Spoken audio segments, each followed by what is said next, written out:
One of the questions that a person really should ask himself at some point in life is, how good is Hashem at doing that which Hashem does? Okay? How good is Hashem? How capable is Hashem at doing that which Hashem does?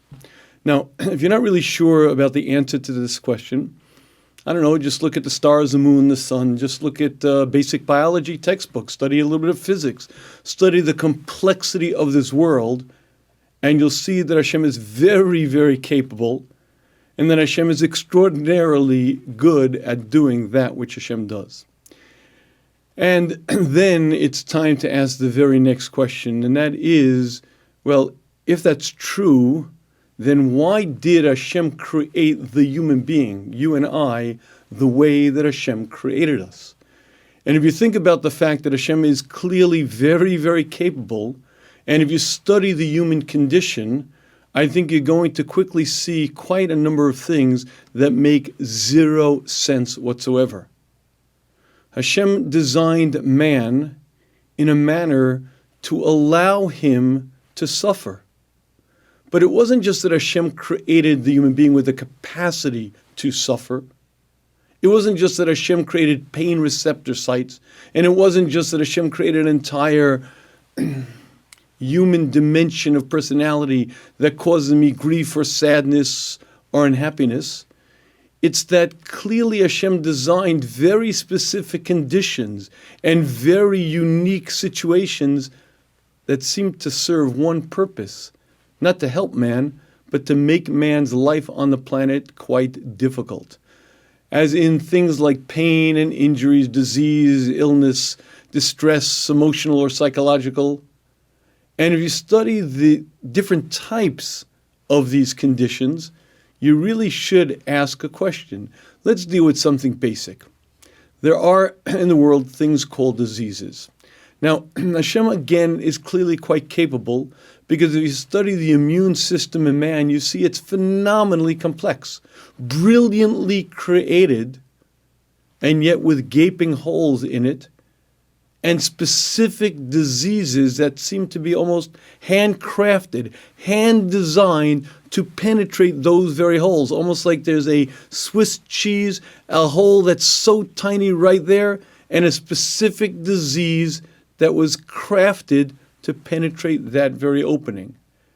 And let's just focus on a couple of more obvious ones. The Black Plague. Now, the Black Plague is probably the deadliest epidemic ever known to mankind. It really hit the three different time periods, the 6th century, the 14th century, and the 17th centuries. We're talking about not just millions of people, we're talking about estimates of a third of the European population just dying. We're talking within a week, meaning to say you get the disease, you have about 6 days, 7 days, 2 weeks at most, and you're dead. But we're talking entire towns, villages. We're talking, again, almost a third of the European population dying in one fell swoop. And by the way, you don't have to go that far back in history. If you look at something much more recent, we have something called the flu. Now, you and I get the flu and it's very uncomfortable, and it really is. It's 2 weeks in bed and maybe more. But in 1918, there was a worldwide pandemic, a flu epidemic that went from one part of the globe to the other. And it took quite a few people with it. The estimates are somewhere about 20 million people. In the 4 years of World War I, maybe 9 million people died. The flu in 1 year wiped out twice as much or more. And when you begin studying the various diseases that Hashem created, I think it begs asking why. There are communicable diseases, there are infectious diseases, there are bacterial diseases, there are viral diseases, there are genetic diseases, and all of them cause pain and discomfort.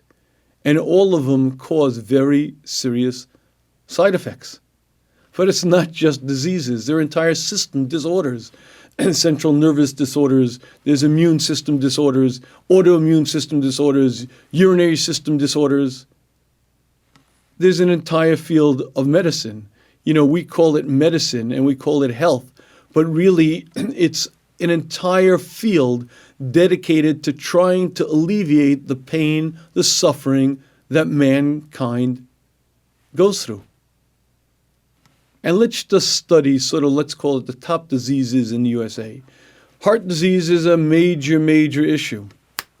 The biggest killer we have in this country. Stroke is next, lung cancer, diabetes, arthritis. Now, arthritis serves no benefit whatsoever. If you have a pain in your knee and you find it very difficult to stand, if you find it very difficult to walk, it is not a pleasant situation. When I was in Rochester, there was a man who I consider one of my friends, and he was a great tzaddik. I really loved him as an individual, but he suffered. He suffered tremendously. Towards the end of his life, he had very, very severe arthritis. I remember one Yom Kippur, I helped him up 3 steps in the yeshiva. I think he suffered more pain in those 3 steps than I suffered my entire year. And that is a very, very debilitating disease. But it's not just arthritis. There's Alzheimer's. There's a cadre of ailments, physical. There are all kinds of cancers. Not just that there's one cancer. There's bone cancer, there's brain cancer, there's breast cancer, there's cervical cancer, there's colon cancer.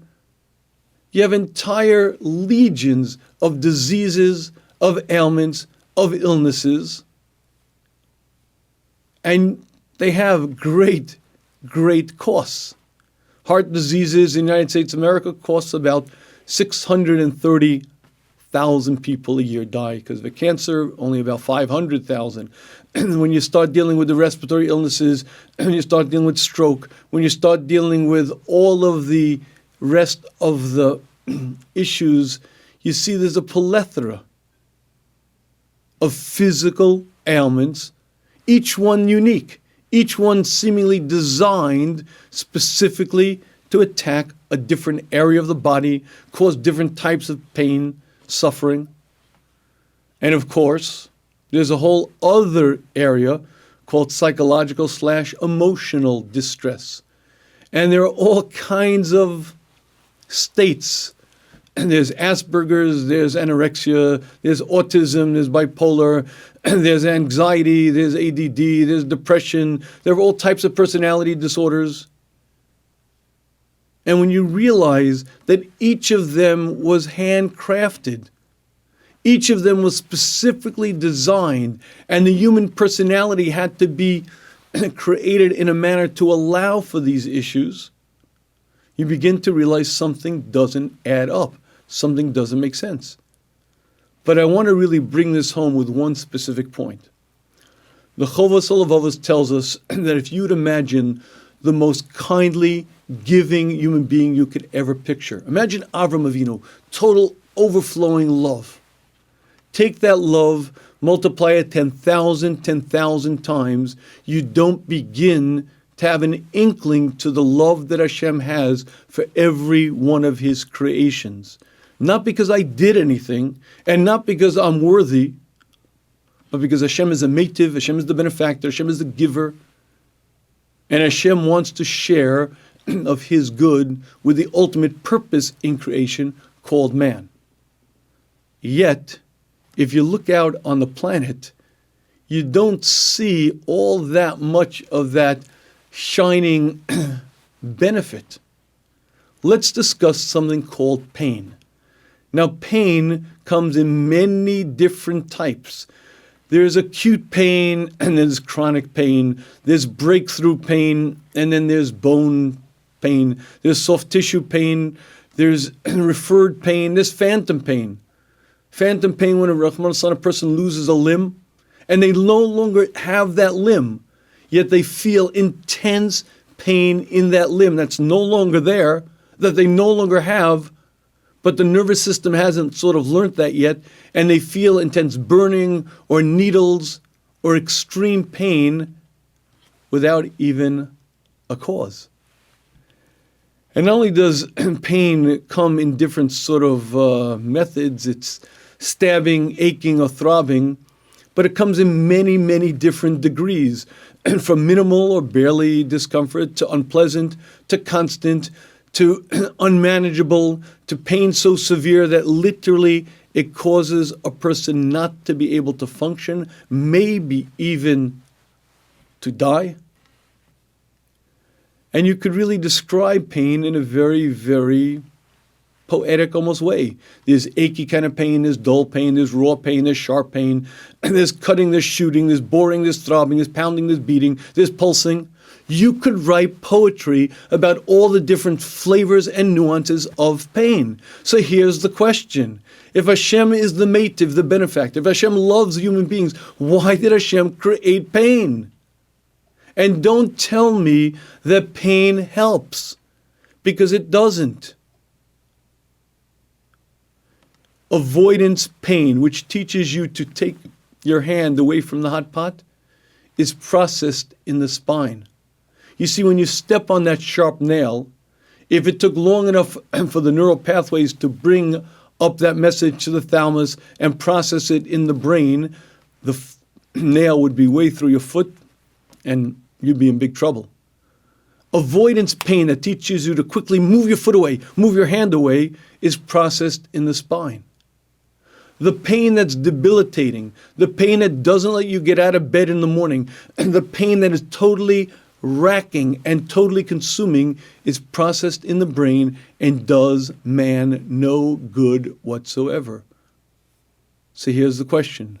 Why would a good, kindly creator create pain? And maybe you'll tell me, well, it's to punish the wicked. And that'd be fine and well. If only the evil people, if only the wicked people suffered, okay, I get it. But that's not quite the reality. Let me share with you a study that Lancet magazine, a prestigious medical journal, published. They found that 95% of all people on Earth, 95%, old, young, reporting having some illness or injury every year. That means every year, any given year, 95% of the population will have some type of illness or injury. But that's not the really scary part. 1/3 of adults have 5 or more significant health problems. The last year they were able to gather the information from was 2013, but those were the statistics. 1/3 of adults have 5 or more significant health problems in that year and any given year. But it gets even more frightening when you focus on the older spectrum of the population. 25% of those 80 or older reported having 10 or more significant health complaints in the given year. And nearly 2/3 of people 80 years and older have between 5 and 9. Now, when we mean significant health complications, that means really big deal stuff, from lower back pain to neck pain to migraine to depression to anxiety to schizophrenia to issues that do not allow a human being to just simply enjoy life. So if it's clear that 95% of the population have at least one issue, and different ages have far more, the question is, gee golly, why? And not just that, it's clear that Hashem designed it and made it to be that way.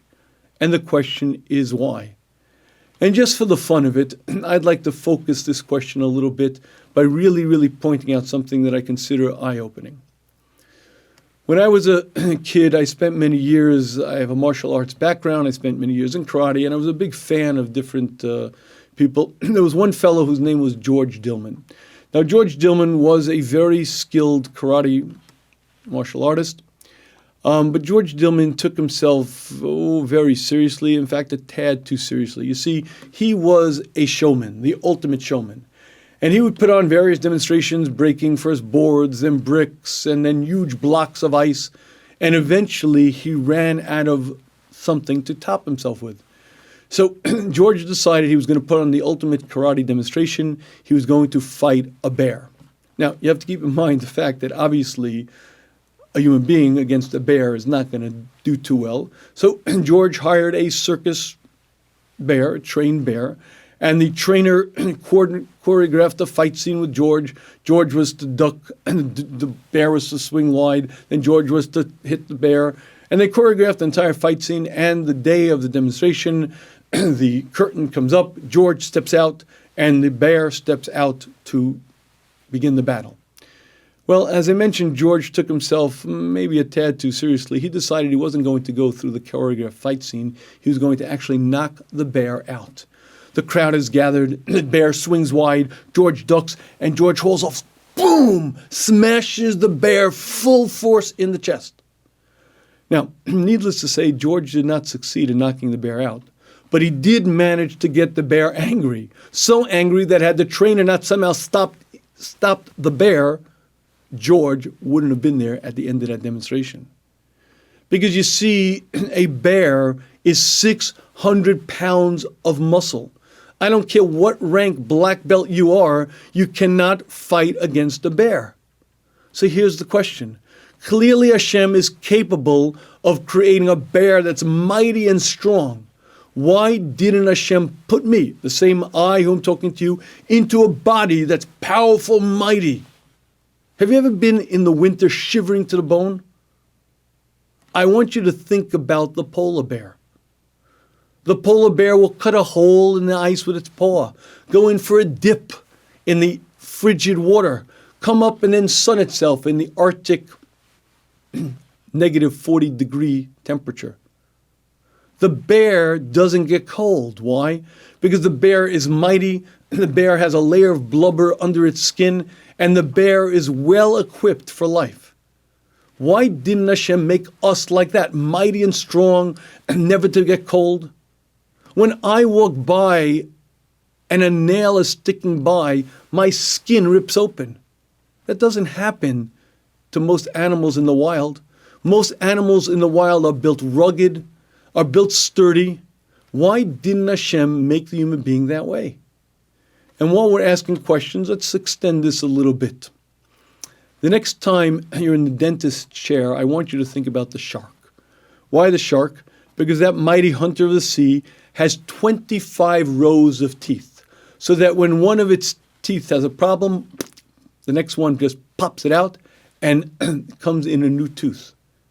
Why didn't Hashem make the human being with 25 rows of teeth, so that when I have a wisdom tooth problem, pop, the next one comes in, pops it out, and we're good to go? And when you begin looking about the wild kingdom, you see many, many features that Hashem gave to all the various different animals, but didn't give it to man. And why not? Michael Zaslow, who was a biochemist with the National Institute of Health, made an interesting discovery. He found that the African clawed frog didn't get diseased. He was performing surgeries on these frogs, and he put them back into the bacteria-filled murky water, and they never got an infection. He discovered the why. The body of this African clawed frog has a certain substance that it secretes that kills every known bacteria. The African clawed frog does not get sick because it has an immune system that's impervious to bacteria. Before penicillin, one of the greatest killers of man was bacteria, and even now it causes quite a bit of havoc. Why didn't Hashem give that to the human being? Hashem is clearly capable. Hashem did this for all the various animals of the wild. Why didn't Hashem take all the different features, all the different strengths, put them together in making the pinnacle called man? The purpose of all of creation is man anyway. Why not take all the wonders, everything in the wild kingdom, make a Superman, and let man enjoy his stay on the planet? And while we're asking questions, let's ask one more. If you exercise regularly, you're familiar with the fact that there's something called runner's high. After a vigorous, intense exercise session, usually 45 minutes into it or so, after a certain while, your body begins secreting different hormones and different neurochemicals, and there's a certain sense of euphoria. It'll usually begin maybe an hour, hour and a half after the workout, and you have this sort of sense of, wow, you just feel wholesome and happy. Now, scientists study what brings us about. There's a very specific set of neurotransmitters that the body secretes during exercise. The thalamus, that part of the brain that's receptive to this, receives that message, and the sense of, washes over man. Now here's the question. Clearly Hashem is capable of creating these neurotransmitters. Clearly Hashem made the thalamus. Why didn't Hashem just give the human being a much more sensitive thalamus? Why not just create many more of these neurotransmitter cells so that the human being can be awash in pleasure all day long? Imagine I wake up in the morning, stretch, a healthy dose of those neurotransmitters pass through my body. I drink my first glass of orange juice, a new set of euphoria comes upon me. If Hashem can create it, and Hashem did create it, why not give it in greater abundance to man? And at the risk of being irreverent, I do believe that if I were given the mission of creating man, I could do a much better job than Hashem did. And excuse my being just that irreverent, but imagine a boss call comes out. Imagine a powerful voice from heaven, Shafer, yeah, I was sent from Hashem. What? I was sent to tell you, you don't like the way Hashem made man? Go ahead, you make man. Okay, so I've got my mandate. I get to choose whatever feature I want, and I get to make man. My man would be powerful like the polar bear. My man would go for weeks without needing water like the camel. My man would have super hearing like the bat. My man would have such a powerful neurotransmitter system that he'd be awash in constant joy. Oh, and another couple of things. You know, that thing called envy, not in my man, doesn't do man any good. That thing called jealousy, forget it, I'd wipe that part out altogether. Anger, I don't think so. I would create a Superman. And the reason why this question isn't irreverent, the reason why this question is very relevant, is because it underscores a very specific purpose. And that is that Hashem is quite capable, and yet Hashem created man exactly as Hashem created man. Incredibly dependent, incredibly weak, incredibly susceptible to diseases and pain and various situations. And the Mesillas Yesharim explains that no thinking person, no intelligent human being could ever believe that Hashem would have created the human being for his condition on this world only. Because if Hashem created us for this world and it ends in the grave, when Elsie the cow dies and her nefesh just evaporates, imagine that's the same thing happens to you and I. If that were true, then there are so many features in the human being that Hashem never would have created. But you see, the way the Mesillas Yesharim phrases it is very important to recognize. And I want to read to you the words. V'tira be'emes, shall see in truth, shel lo yuchal shum bal seichel, no intelligent person could possibly believe that the purpose of man's creation is for his station in this world alone. Because what is man's station in this world? How many years does he live? And who is it that's really happy? Who is it who's really satisfied? A man lives 70 years, and maybe 80 years, and most of his days are pain, issues, troubles, and strife. With so many different types of suffering, so many different types of tirdas, of worries, and after all of that, death. Explains Mesillas Yesharim, the human condition screams out that Hashem had a much greater purpose. He says, don't you realize, look at your body, look at your situation, and you'll quickly see the greatest proof in the world to the fact that Hashem created you for a much bigger purpose, and it has nothing to do with this world. This world is the corridor. This is the gym. We're put here to grow and to accomplish. Many, many situations were given to us specifically to challenge us. Many situations are not for our benefit. Many situations don't help us. Here, but they sure do shape me as a person. They sure do challenge me as a human being. And they sure do force me to make choices to either transcend and grow or to shrivel up. But choose I must. And when you study the human condition, what you quickly see is it's impossible for Hashem to have created a human being for a station in its world, because all of the things we see would not be there. And I'd like to share with you what I consider a very, very critical observation.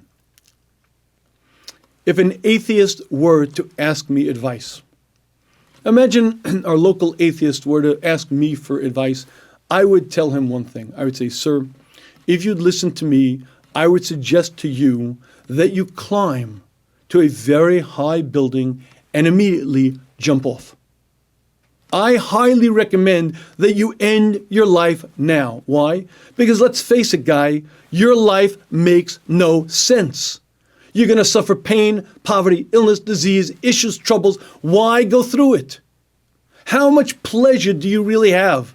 How much fun really is life? Okay, I know that life has moments and life is beautiful, but at the end of the day, if you hit the grave and it's over and there is no purpose, what are you living for? And what are you going through all this trouble and issues and worries for? Most of your time on the planet is not going to be spent in pleasures upon pleasures. Most of your time on the planet is going to be working and dealing in troubles and issues, and interspersed in that will be good times. But the vast majority of your life isn't that way.